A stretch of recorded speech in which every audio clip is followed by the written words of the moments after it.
Hello, dear ones, and greetings from the Center for Contemporary Mysticism in Philadelphia. I'm Joe Irwin, and it's a joy to gather with you again to explore this amazing journey of transformation which we share. We have a wonderful program for you today, but first, just a note, due to schedule changes and time restraints, today's event is pre-recorded, so there'll be no question and answer session at the end as we normally have. But we're very thankful to our speakers for their time and flexibility, and we know you will greatly enjoy what we have in store for you. Today, we're honored to welcome Dr. James Hollis, one of America's most renowned and prolific Jungian analysts, author of 18 books translated into 18 languages, co-founder of the Philadelphia Jung Institute, where he stayed about 20 years before moving on to Houston, where he became director of the Jung Society there for about 17 years, and then eventually making his way back to Washington, D.C., where he's been the past 8 years and is now in private practice. We also have Patricia Pierce, our very own. As you know, she's a former pastor, an author, a mystic, and a spiritual teacher in her own right. She has an awesome podcast you'll want to check out, and she leads companion groups, helping others who are in the process of transformation, be it personal or global. So we have a great program lined up for you today. Now, I do have to say one thing before we get started. In the spirit of full disclosure, I need to say it's been a personal interest of mine to have Dr. Hollis on the center here for a number of years because of the role he played in my life when I was going through a very dark and difficult time. I'll just give you the cliff version, but about 12 years ago, all within about a week's time, I turned 65, which of course is a pivotal age for a lot of us, reminding of our mortality.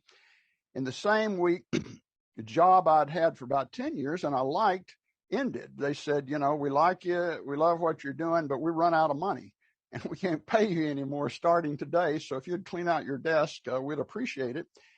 And the same week, I went to the doctor and he said, oh, by the way, you have cancer.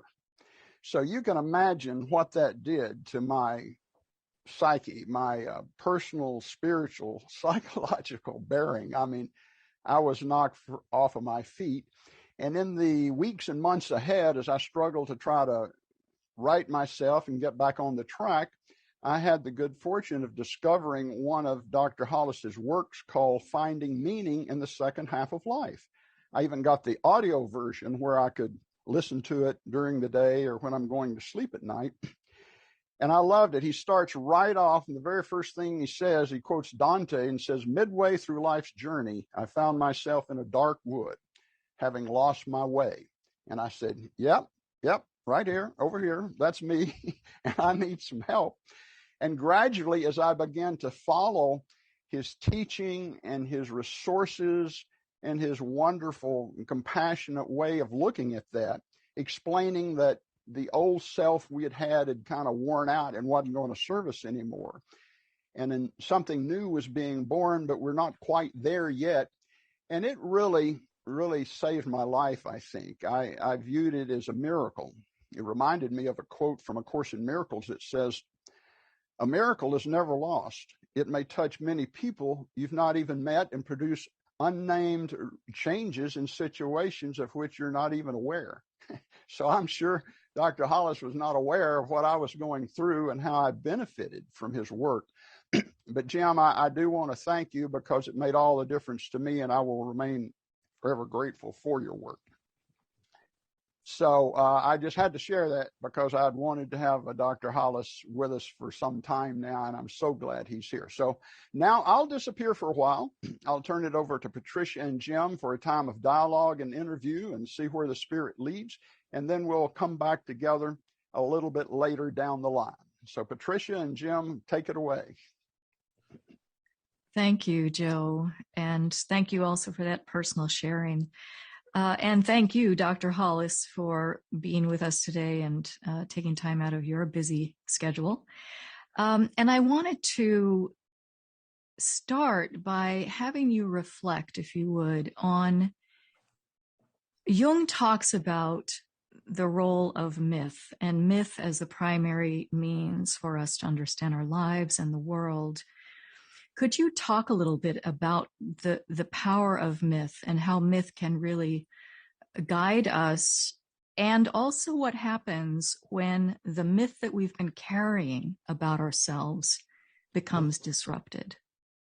Yes. Well, first of all, that word myth needs to be a bit refined and redefined here. Sadly, in our time, when you hear the word, "Oh, that's just a myth," it means that's falsehood or some kind.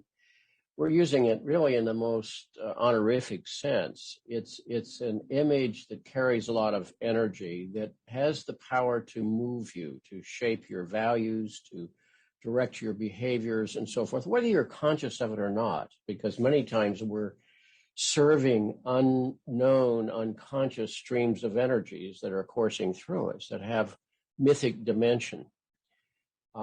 And another way to think about myth simply is the nature of the stories that we carry within us. Again, some of which are conscious and some of which are not conscious. And there's always a pragmatic question that I ask, and that is, what does any given story make you do, or what does it keep you from doing? See, and that's where consciousness is summoned to accountability. In other words, the problem with the unconscious is I'm unconscious, so I literally can't say what that is.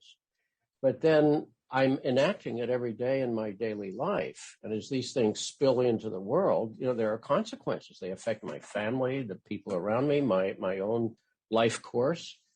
So I'm accountable for that. So it behooves any of us to begin to ask elemental questions we wouldn't normally think about, such as, where did that pattern come from inside of me?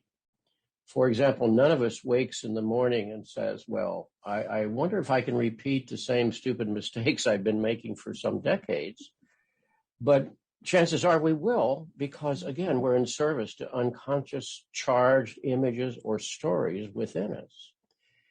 And so when we talk about the myth we're living, there are some myths that sort of summarize the others, what you might call a meta myth. So, for example, a child is born into family X or Y, and there's a lot of traffic going on there. And every infant is observing, every young toddler is observing what's going on here. Who are you? Who am I? Are you trustworthy? Untrustworthy? Am I okay as I am, or do I have to hide and stay out of harm's way? Do I have to move in there and try to fix something? Am I acceptable myself?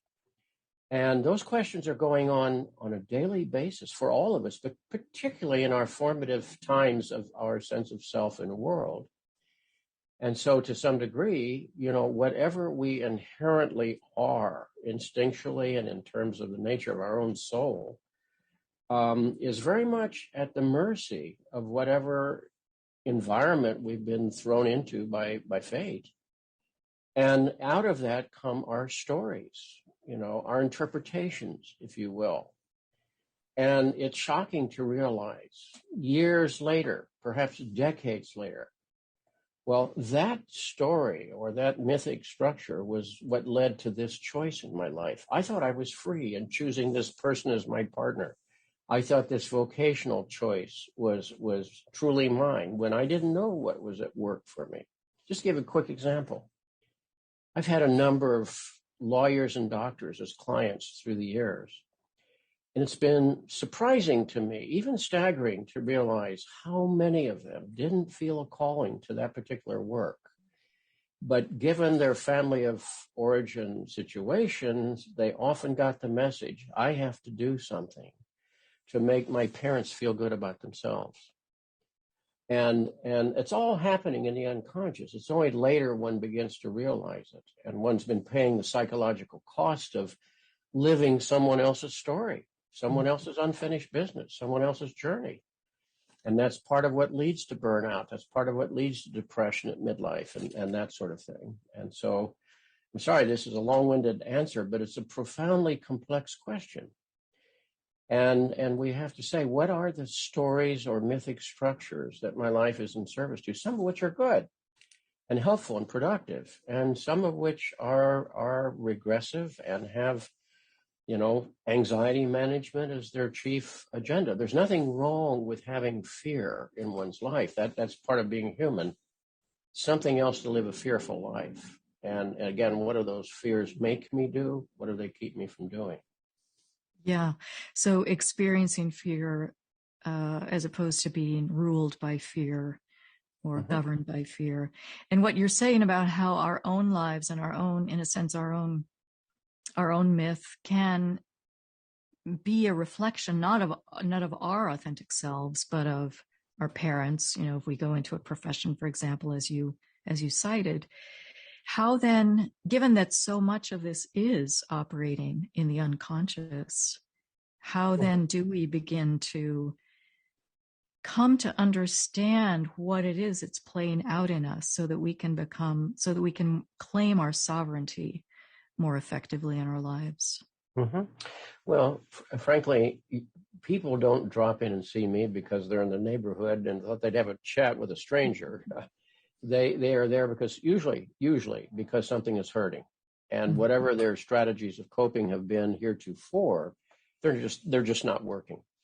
I had a client in Houston who was a long-term member of AA said once the saying that was so prevalent in his particular AA group was, "This isn't working for me, but I do it very well," which I thought was a great line because we exhaust our strategies until they just are bankrupt. And it's at that point you then say, well, maybe I need to talk to somebody about this, when in fact, we're surrounded by clues, paradoxically, about what is right for us. Our psyche is not some passive computer. It's an active system, and it's constantly offering us correctives, if you will. Now, for example, in most of modern psychology and modern medicine, symptom alleviation is the first order of business. How do I get to feel better quicker? That's understandable from an ego standpoint. But from a psychodynamic standpoint, we ask the question, well, why has this depression come to you? Or what is this addiction protecting you from that we need to look at? We don't suppress it. We ask, what is it trying to tell us? What correctives might be useful in your life? So that's what gets our attention. We have a feeling function that occurs autonomously. You and I do not create feelings. They are qualitative, autonomous responses by our psyche to the circumstances of our life. It then may come to consciousness. I mean, we can be operating out of a feeling state unconsciously, and people often do. Or we may ask ourselves, again, why this feeling of melancholy or why this sadness takes over. And again, the feelings are telling us how the psyche qualitatively evaluates what's happening currently. Secondly, we have energy systems. When you're doing what's right for you, the energy is there, it's free flowing. When it's not, you have to keep pushing it and pushing it. That's what leads to psychological and spiritual exhaustion, burnout.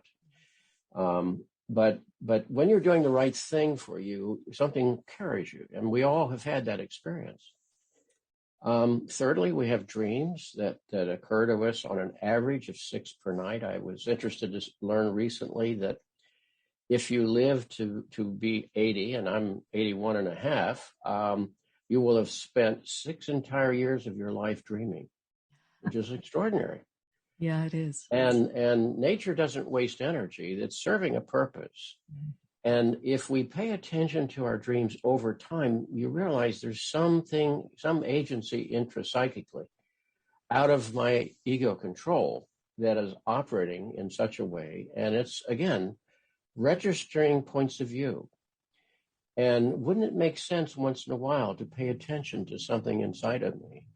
Just as a physician would say, well, if we have fever here, then we know the body has ramped up its metabolic system to maybe crack open the germ molecule that's entered your body at this point. So we don't discard it. We ask why it's come and what reparative response is required for us. And then fourthly, of course, most of all and most elusive is the question of meaning. Is what you're doing meaningful? If it's meaningful, you can sustain a lot. When I was a child, I fantasized I might grow up to be a Major League Baseball player, which is not a common dream to a boy child. And unfortunately, that body was given to Mickey Mantle. And I could never have imagined I'd spend my adult life listening to people suffering all day. I couldn't imagine that as a job. And yet it became a vocation. And there's a difference between job and vocation. And I find it a profoundly humbling and honorific and meaningful way to spend my life journey, and that in teaching. And, you know, meaning is something we don't create, but it's something that we die without. That's the point. And sooner or later, if meaning is not present, then something sickens and sours within each of us. And when it's there, it allows us to go through virtually anything. Yeah, I'm really appreciating how you are delineating these different ways that we are getting signals, we are getting information through feelings and our energies and our dreams and the meaning that we feel in what we're doing. And what then this is calling us to do is to actually to listen to that, to pay attention to that, to not try to, you know, la la la la la, you know, this anymore, but to really open up to that. And then when someone who has had extremely powerful dreams that have in fact changed the course of my life, I understand the impact of that. And I understand how, you know, these messages can come forth that just shake us awake to something that we need to see. And what you're saying is that people tend to embark on that once they've reached almost a crisis level where they can't really do the denial any longer. That's when they seek you out. Usually, yes. Yeah. As I look at us, so we each have our personal experiences and our personal lives that we are managing or not managing, whichever. And we also at this moment collectively are in quite an extraordinary time of uncertainty and turbulence. And it seems to me, as I was just reflecting on that, it seems to me that we are collectively experiencing some of what you're describing we go through individually when the denial systems are no longer working. And that we are collectively in this moment of crisis and breaking down of the myths, you know, the dismantling or collapse of some of the myths that we have held. So as you think about the insight that you have gained from working with people one-on-one, and then you apply that to what we are experiencing collectively, which is also affecting each of us personally, what wisdom would you have for us who are navigating and present at this particular historical moment? Well, several things. First of all, just to underline the importance of what you've identified here. Many folks, once they had to stay away from work and their normal associations, began to realize how much their work structure or their relationship to other people or their leisure activities or their entertainment or whatever was carrying their whole sense of self. Because when you take it away, then you feel that enormous loss. It's sort of like if I'm identified predominantly with my work and my work is taken away, as Joe was suggesting, it happened to him. There's a profound loss of one's sense of identity that goes with that. So a lot of people suddenly fell back upon themselves and didn't like the person they were meeting there particularly. Secondly, it's the first time in America, for example, since World War II, and I was a child during World War II and remember it emotionally. It breathed that atmosphere where everyone was touched. We can have events happening in the world, or we can have national events that occur, such as a Challenger disaster or something like that,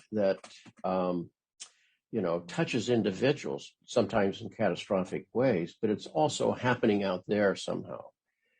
This pandemic reached into everybody's home and everybody's life and says, you now directly are invulnerable in some way. Now, we always are, but we conveniently forget that. And so this was a summons to a lot of folks. And at first there was the ego's usual response, well, how dare that virus upset my plans, And then you realize, well, your plans are not written in stone. All of history tells us about profound interruptions of social, political, and natural events and so forth. And it ultimately leads a person to a particular question. And it's a question framed by Jung, which I think about every day in some form, where he said, we all need to know what supports us when nothing supports us. Mm-hmm. I mean, that cuts to the core. What supports you when you're not supported by whatever you're used to? That's why I said for a lot of folks, they didn't realize the degree to which, Monday, I don't have to think about my life or my values. I just get up, go to work, or my routinized life with family or friends or whomever. And then again, when these things fall back upon yourself, back in the 17th century, the French mystic and scientist and mystic Blaise Pascal said once, the court had to invent the jester, because with all of their abundance and privilege, if they think of self, they would grow miserable. So we invented the jester to distract us from reflecting upon our own souls. Mm-hmm. Now, think about today. I mean, who would people be without the internet? All the 1,000 distractions we have 24/7. A lot of people survived by way of Netflix or something like that, but you take those things away and say, who are you apart from your roles? And what is the energy that is carrying you during this process? And those are ancient questions, but many, many of our contemporaries have never thought about them until this present hour. Mm-hmm. Yeah. Yeah. And there's been the pandemic, and of course the political instability and fragmentation, and it seems to me that for those of us who live in the United States, we're being particularly challenged right now in terms of the shadow, the national shadow. Yeah. And that all of these things now are coming to the surface for us to see, to acknowledge, and to work through. So it seems to me that just as each of us is called, I would say, to do our own shadow work, I feel that collectively we are also being asked to do that, almost demanded. It's almost being demanded of us. So I would love to hear your perspective on, well, first of all, how the shadow shows up in our lives. Mm-hmm. Well, first of all, the shadow is not synonymous with evil, but the shadow is that part of our own personality, our psychological reality, or that of our groups and affiliations.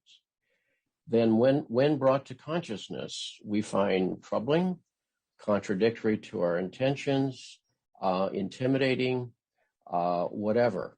So naturally, there's a tendency to push it away from us. And we most commonly deal with our shadow by keeping it unconscious, and therefore it spills unconsciously into the world. Secondly, we can disown it and project it onto others. We could see their vanity, their narcissism, their greediness or whatever, and not see it ourselves. The speck in my neighbor's eye, but not the log in my own. And thirdly, we can get caught up in it and be carried by the energy that the shadow represents. And fourthly, we can make it conscious. And then you have a new problem. You have to deal with yourself rather than looking for it in all the people around you. And, America always has had a shadow. I mean, we have been taught in school and have seen in so many of the movies we grew up with that we were always wearing the white hat in history's melodrama to show up with the best of intentions, the best of values. And, when 9/11 occurred, a lot of people said, well, why don't they like us? We're good people. Well, what we could do is we could ask people around the world, well, how is it that you experience Americans? How do you experience us, our our foreign policy, our military policies, our business policies, our cultural policies. How does that work for you? And we might hear some things we wouldn't want to hear.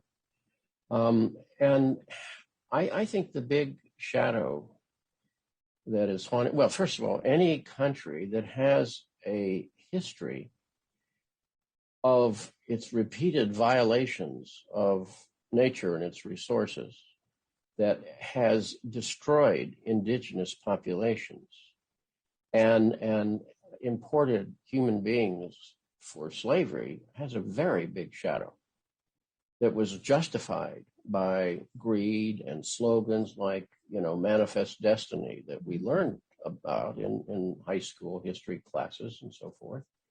So those chickens always come home to roost, number one. And a lot of the problems we've papered over with our affluence and our diversions have finally broken through the surface. When you say, well, I'd like to go back to the good old days. Well, let's go back to the 50s. I was there. It wasn't a good time for women. It wasn't a good time for minorities. It was a time of enormous conformism and time of enormous constrainment of people through categories of expectations around them, like racism, sexism, and so forth.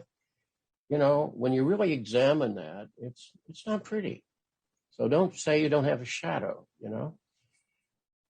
And I think the biggest division in our country at this moment actually comes out of change and the rapidity of change. The human ego in all of us, to some degree, prefers order, knowledge, understanding, and ultimately control to the degree we can get that. But of course, the more we're invested in that, the more life will be elusive and slipping out of our hands over and over and over. So when I was a child, to be explicit here, my parents believed, and I was taught, there were fixed categories of being, ontologically given in the nature of being itself, or divinely given, what it meant to be a woman, what it meant to be a man, what the races were about, what were clear pathways of right and wrong, everything from sexual mores and sexual identity and practices and so forth, to how you're allowed to have certain feeling states, but not others, etc. A very defined world. And yes, it gave order and a certain measure of continuity, but violated the souls of so many people. And what has happened since World War II, particularly catalyzed in the 60s, was the deconstruction of those, what I'll call fixities, a word I just made up, fixities, fixed categories of nature that we're supposed to adhere to and social expectation. And as women challenge their confining roles and minorities, blacks in particular, challenge theirs and so forth. And rightly so, it cracks open these assumptions of the fixed nature of things, which gives you clarity and marching orders and certainty and so forth. And so I think, there have been many social and economic changes in this country as industries have died and moved over cities, and enormous in economic uncertainty. We live in a more diverse and inclusive society than when I was a child, and certainly my parents as well. And so change and differences, again, tend to destabilize the ego. And so its reaction tends to be regressive. Let's go back to a time when things were more ordered and I had greater clarity and so forth. And, the future belongs to the flexible, to those who realize that there are going to be great social and economic shifts, and you have to learn to sort of go with them rather than resist that. And a kind of pervasive nostalgia for a world that never really existed except in movies and people's fantasies. And it can lead to a more inclusive society, for example, more fluid society, and a more democratic society. But we can see all the forces now aroused that are opposing all of those values. And so we're involved in a culture battle that underneath is a battle about the anxiety of change. Mm-hmm. There are those who are fearing change and those who are afraid things won't change because the current circumstances and past circumstances were intolerable and dehumanizing. So, again, I think our natural tendency for all of us is, again, to prefer stability and order to disorder and chaos and so forth. But where are we strung out along that spectrum? And the more mature the person's ego structure, the more they can tolerate change and diversity, and more they can learn flexibility and new pathways, So just to be explicit, and I don't mean to zero in on anything too narrow, but if my grandfather came here as an immigrant to be a coal miner, and he died in a coal mine before my mother even got to know her father. Well, the coal mine industry itself is dying. It's not going to come back. The steel industry is not going to come back. If I were a person in that part of the country and that profession, I would be very frightened. I would also have to say, I have to find another pathway here, education, healthcare, services of various kinds, artificial intelligence, 1,000 new things are springing up. Mm-hmm. But you have to be willing in some way to acknowledge the movement toward this. The tool that we're talking through right now, the computer and the internet, did not exist when I was a child, all right? They did in prototypal forms in England and so forth when I was young, but not in the form we know now. And it's a marvelous tool. It's annoying at times. It's annoying when I can't call my physician and talk to a human being. I have to go through their patient portal and ask, electronically for something. But on the other hand, I would be foolish to resist the capacity that this tool is offering us. So that's a shadow issue because I have a saying I frequently have, and that is, it's not about what it's about. Mm-hmm. It's not about what's happening out there. It's what's happening in here. It causes me anxiety to have to change. That's what it comes down to. And to change in such profound ways and to realize much of what I've thought and felt about life is probably not correct. Well, ego doesn't like that. But guess what? The ego better recognize it and deal with it, you see? And that's what's going on in our country. That's kind of a microcosm of a large thing with many complex factors. But that's why I say that beneath the battle here is change. Can you tolerate change? And if you can't, you try to go back to the old and to sort of repress all the forces of change. And as Freud pointed out once, he said there will always be a tendency for the return of the repressed. In other words, what you push down is going to come up sooner or later and bite you in the rear. And this is a moment in history where we're being bitten in the rear for all of our denial and our systems that have existed 300 and 400 years now. Yeah, and when it does come up like it is now, it seems to me it's like a healing crisis for us because, of course, the psyche longs for we're longing for wholeness, and I think it helps us to recognize that this turbulence that we're in can be a healing moment for us if we work with it skillfully. Mm-hmm. And so when we're working with the shadow material, how do we work with it skillfully? Well, that's a good question. Talk is cheap. It's very hard to get people to face what they fear. That's the problem. We all have a natural tendency to repress, project onto others, deny, anesthetize. History is full of ploys by which humankind tries to not deal with what it needs to deal with. And, it's part of growing up and being mature. We've been in kind of adolescent culture, expanding. And when we think of adolescence, you think of short attention span, easily diverted by the new shiny thing or the latest sensation, thinking strictly in black and white values and not recognizing there are always gradations in between, despising ambiguity and wanting solutions right now in patients and so forth.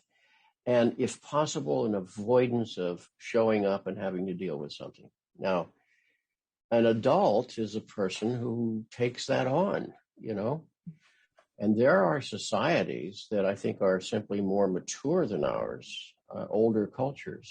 And it's one of the reasons why so many other lands have seen us as sort of immature. Our science and technology and so forth have been admirable, but often arising out of an immature view of life, because life is about patience, suffering, living with ambiguity, showing up and being accountable. These things that are, actually very difficult to carry out and requires a certain measure of strength and maturity to take on. So when you say skillfully, I think there's a personal accountability, but then there has to be a national accountability. And I think we're going through that now. Mm. And there are things being said now and truths being uttered that were never told to people. Recently, I read about a textbook in a southern state that was not even using the word slavery, but saying, in the 17th and 18th century, there were large migrations of people from Africa looking for work in the South. Can you imagine how obscene that kind of euphemistic explanation of human slavery is? But that's coming from educated people. And I find that appalling. And that's a shadow issue, because it says to me you're unable to face the dark side of your history and maybe examine some of your privileges and how you arrived at those privileges, you see. Now, who wants to do that? Nobody does. But that's why it's so easy to resist the shadow and finesse it and even deceive oneself. And again, that I find the most pathological here. When you can't accept basic information, when you can't agree upon what a fact is, when you can't understand essential scientific information, like people with vaccinations are far better off than people without vaccinations. That's not a political argument. It's a statistical statement. It's a truth, And when you can't face that and have to lie about that, then, what we're looking at is human psychopathology. Insecurity triumphing, anxiety triumphing, and that's the shadow. Now, let me just add one other piece. You always said our biggest shadow is not that we're evil, though we're capable of evil. He said that we rather live small lives. We walk in shoes too small for us, he said. And what he meant was, we understandably, not saying it judgmentally, understandably, we're creatures of adaptation that we learn protect us. But then there's a paradox. Our protections also tie us to those old stories that we once had as children. I can't open my mouth here. It's not safe, Or I'd really like to do this with my life. I mean, just 2 hours ago, I was talking with a person who, after 2 years, is having the identical conversation he came in with 2 years ago. He knows perfectly well what he wants to do, but he's afraid to leave his security in order to do that. Now, sooner or later, he's been pushing it off as best he could. He has an appointment with his own soul.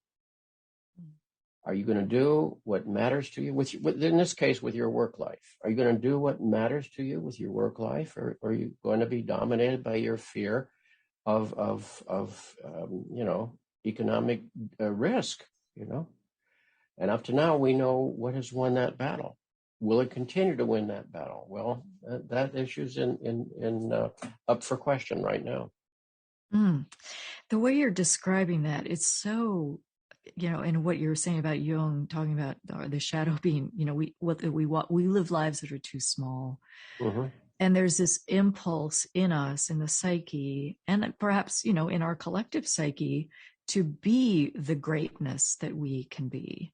Mm-hmm. And that I'm just sort of savoring the way you described that there's this holding back in us Mm-hmm. and fear of stepping into the truth of who we are. Yes. No, absolutely. And no, we're not talking here about narcissism or showing off or careerism or even success. We're talking about stepping into who you are. Yeah. I tell this story in my book just published that my family life, as was true for many, they were coming from poverty, was governed by fear and uncertainty. And when my mother was on her deathbed, I told her about a book being honored in Sweden, and I only told her that because of her ancestry. And she was appalled and mortified that I'd actually written a book. This is many years ago, because now I was out there.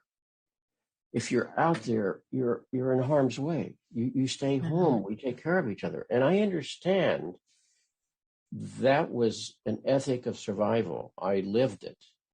And my confrontation had to do with not allowing those understandable fears and protections of my childhood to govern my life.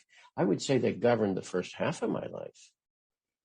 And it was because at midlife, I had the privilege, in Philadelphia, by the way, of having a serious midlife depression, which was what took me to my first hour of analysis. And little did I know I was starting a different life. I just thought, again, like anybody, how quickly you get rid of a depression, you know? And I realized in the end, the binding power of those fears were still governing my life. And, sooner or later, again, we have appointments with our own soul, and not everybody shows up for the appointment. And the question is, you're going to show up for the appointment with your own soul. And if you do, what is it going to ask of you? Don't ask the question if you're not willing to listen to what emerges, because it may well summon you to something large in your life, psycho-spiritually speaking. Yeah. And then there's required of us the willingness to step into our fears. That's right. Because the fears are not going to go away. We can't just sit around until the fears are gone and then we'll move. Then we'll step into it. It comes forth as we step into that fear. That's right. Some happy day, we'll wake up and all the fears are gone, and we'll be in that happy valley. Well, dream on, and that's why I've said in more than one book and more than one talk, many in Philly, the biggest enemies are inside of us. They're fear and lethargy, and I've personified them as two grinning gremlins at the foot of the bed.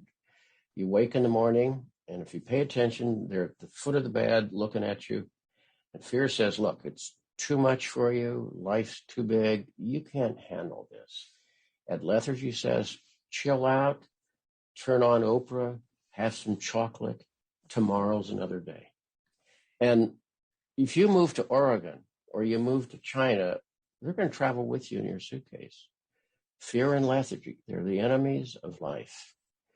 A number of years ago, I was rereading the Odyssey, and it was amazing to me, and yet very instructive to realize that all of and I won't go through the details here, but all of the specific trials that Odysseus and his crew had in trying to return home fell into the category of intimidation by monstrous others, the fear of life, or being seduced into the slumber where you forget the journey, and therefore you never get home.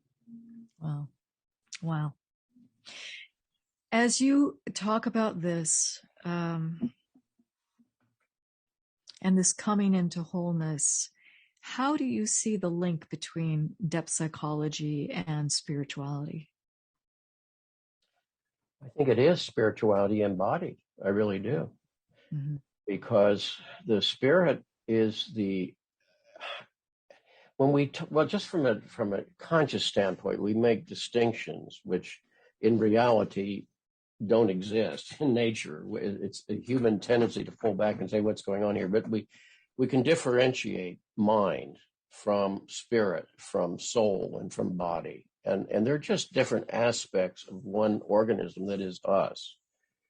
And I would think of soul as the organ of meaning. It's like when you're living in a context that is meaningful, your soul is served and it supports you. And when it doesn't, when you aren't, it pathologizes, you know? By the way, psyche is the Greek word for soul, psyche, and psychopathology means the expression of the suffering of the soul, which automatically puts it in a different category. It's about meaning.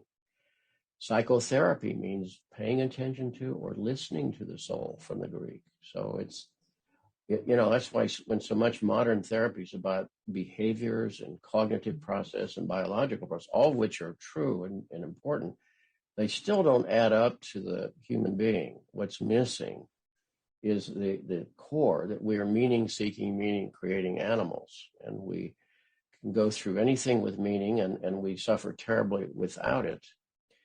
And so spirit is really the energy for the journey. So when we are depressed, we would say we've lost that energy. We're dispirited, so to speak. When you're in harmony with what is right for you, whether it's a choice of the ego or not, the energy, as I said, rises to support you. So this work is spiritual in nature. And you can't separate it because a bottom line here is your life meaningful with all of its conflicts and suffering? And if it isn't, what do you need to do to change it? You see? Mm-hmm. What if this were your life, not someone else's? What if you had permission, which most people don't have? They may be very empowered in the world, but they don't have permission for their life. What if we're not here for very long? What if there were choices to be made, and all choices have consequences, including not choosing? What would you do with your life? Well, as obvious those questions are, as you said, a lot of people keep saying, well, tomorrow it'll all be better, tomorrow you're dead, Now is when you're living. Make those choices. And when you do, again, if it's a choice that's right for you, something inside rises to support you. That's the point. When it's wrong for you, something inside will always be sabotaging you. Mm-hmm. Which, again, I think comes back to this innate impulse in life and in us towards wholeness, towards authentic expression of ourselves. I wanted to read a sentence from the prologue of Jung's Dreams, Memories, and Reflections, because we are, this is the Center for Contemporary Mysticism. And as I read this sentence, I thought, this is a description of the mystical experience. Mm-hmm. And I would just love to hear your reflections on this. Sure. He says, in the end, the only events in my life worth telling are those where the imperishable world erupted into this transitory one. Mm-hmm. Sure. The way I often put it is, the French surrealist poet Paul Éluard said around 1916, there is another world, and it is this one. Mm-hmm. In other words, we live in a world that measures the visual, the physical very well. We have telemetries that tell us what's happening in our body and spaceships and everything. But our life is mostly governed by the movement of invisible energies, the things you don't see. And the historic office of theology, one could say, was to track the movement of the invisible through the forms of the visible world. It's still our task. And that's, at some level, I would say, the task of adept psychology is to track what's happening in the invisible world in the forms of the visible, because I can come in and talk about this problem, but you see, what are the informing currents that are going on inside? That's when you have to realize there's a concurrent world, and the veil between them is very permeable, to be sure. And so in some way, and of course, many in the mystical traditions have spoken about that, permeable veil that's there, that, what we're looking for at some level is already here, if you can bear grasping it. I've said to folks before, beware of asking for a religious experience. You might get one, doesn't mean it's going to be pleasant, but you'll have a religious experience. And, there are moments in your life where you realize, in other words, I would look back on that depression at midlife and consider it a gift. Now, I couldn't have imagined that at the time, I can assure you, nor would anybody, I wouldn't expect anybody to. But then you have to say, something in that spirit world autonomously removed its approval and support from where my ego agenda was investing those energies at the time. And that's why Jung said encounters with the soul often are felt as defeats for the ego, because it says, you thought you were in charge here, Buster. Well, you're not in the end in charge, You might make a certain amount of money, you might have 3.2 children, you might live in a suburb, but you're not really in charge here. Well, guess what? Rather than be terrified by that, it might occur to the ego, says, well, I haven't paid attention to that conversation. Because that's what depth therapy is a conversation around the meaning of your life journey. It's a conversation with the soul. And it will be a humbling conversation, but it's also a profoundly enriching one, you see. And again, we don't often reach that without having gone through some hard times to take us there. Yeah. Well, Dr. Hollis, I really appreciate having the chance to speak with you. This has been really great. And I'm going to ask Joe to come back on now to see if there are any closing thoughts or questions before we wrap up. Well, thank you so much, Jim and Patricia, for that inspiring, enlightening conversation. So much wisdom and clarity and hope, I feel, for the future and for our journey. Many of the questions I'd hoped you would address, Dr. Hollis, you did. There are a couple I would still like to hear your reflections on, kind of moving from a general look, at the status of things, more to kind of the spiritual work that we do. One of them is this. How would you distinguish the difference between a dark night of the soul versus true depression, and not just abstractly, but kind of how we respond if it's happening to ourselves or we're attempting to care for others whom we care about, the difference between those two? Well, sure. And I can't help but say this is partly a clinical question also, because if a person has depression, I say, look, there are depressions. And we need to differentiate, first of all, which one, and it's possible to have more than one at the same time.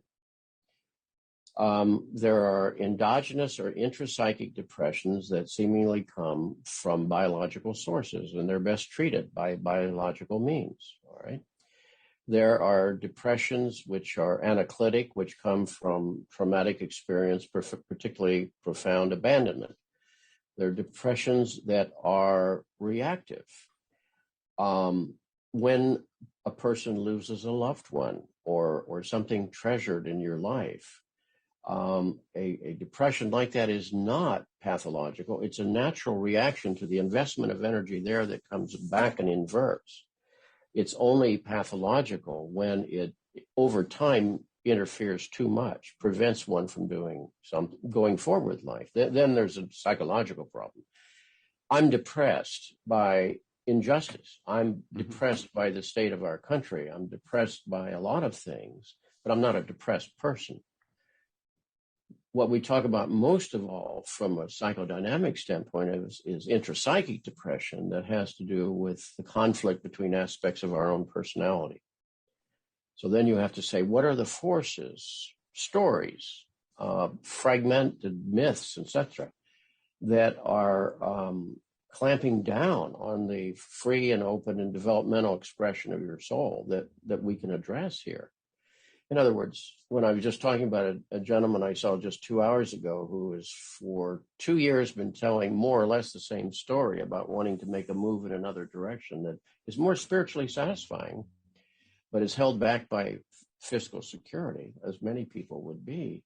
What is it he needs to confront within himself? And part of what we're looking at is, what other psychological factors inside are standing there in the face and drumming up the fears that, he has to face and so forth. So,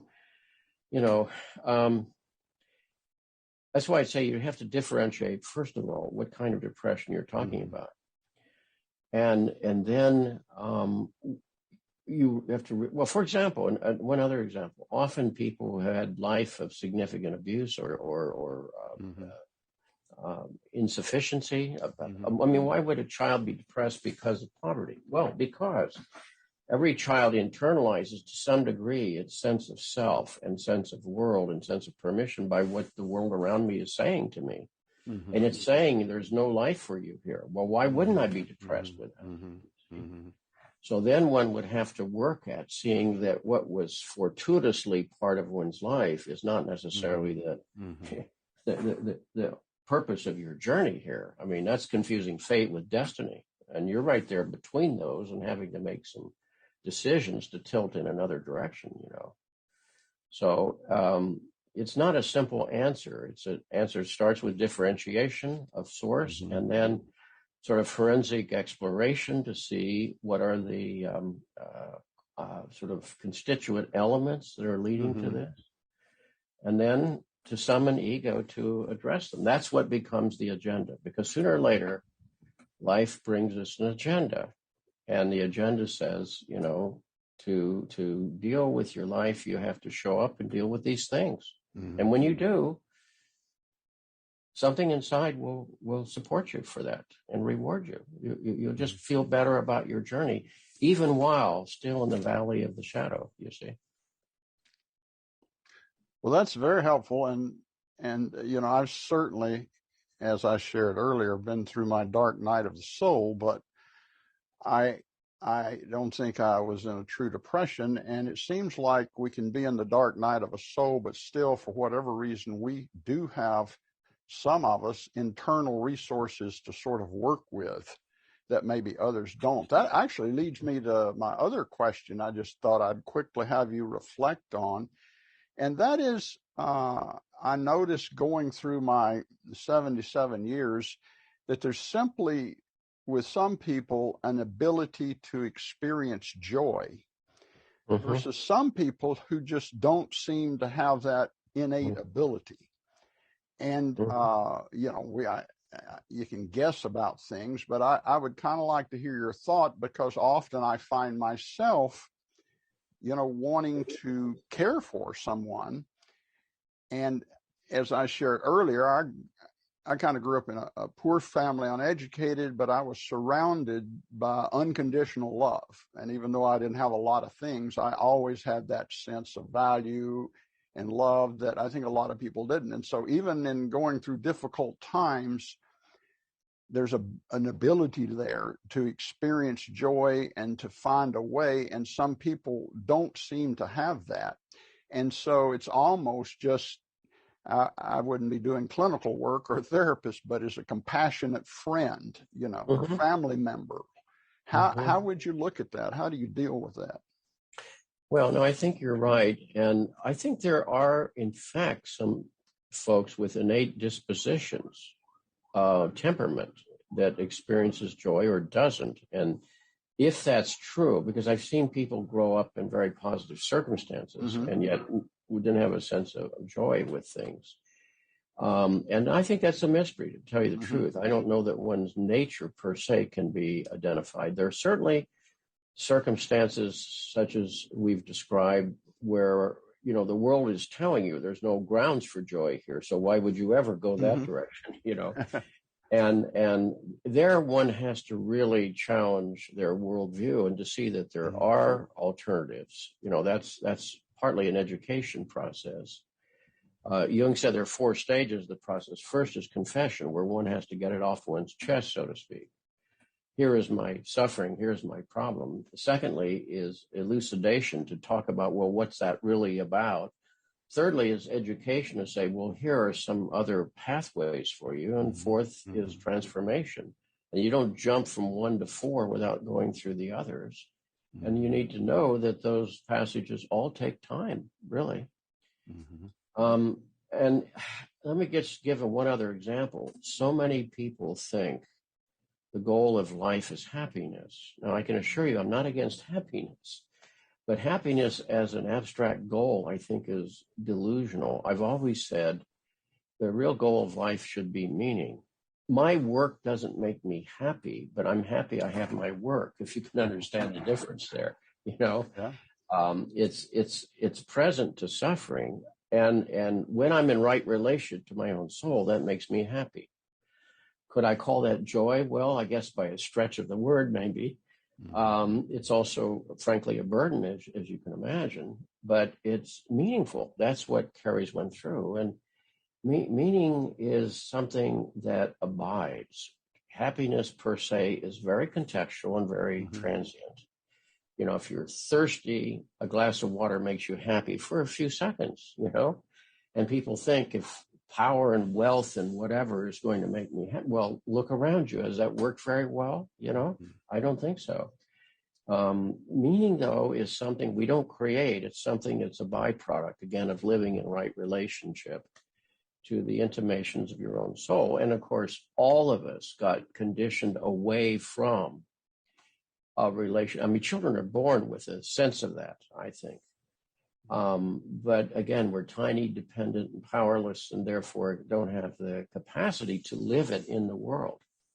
So this is the second half of life project. First half of life is sort of making enough adjustments to survive and enough ego strength to get out there and function. Second half is about trying to recover a relationship to your own soul.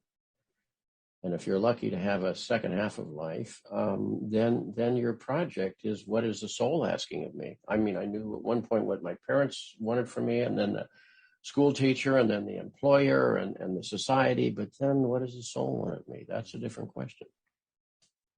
And when one asks that, then one is living in, I think, a different frame of reference altogether. Well, that is so wonderful. And that's where I think your book, Finding Meaning in the Second Half of Life, helped me to get to, and why it was so powerful. Well, Jim, thank you so much for taking time and patience to finally get time to get together and to hook up, and for your generosity in sharing yourself and your work and your wisdom. We hope you'll consider yourself a part of the Center family and visit us again at some point down the line. People can find you at, I think your website is jimhollis.net, with all of your books and appointments and information to learn more about you. And thank you, Patricia, as always, for your gifted, inspired, and spirit-led efforts in guiding our interviews and our conversation with Dr. Hollis. You can learn more about Patricia at patriciapierce.com, spelled P-E-A-R-C-E, where you'll find her great podcast and other resources. So thank you all for being with us today. We're so glad to have you as a part of our spiritual family, and we wish you Godspeed until we meet again. Namaste. Well, before I let you go, I want to remind you of our next program in 4 weeks on Sunday, February 20th.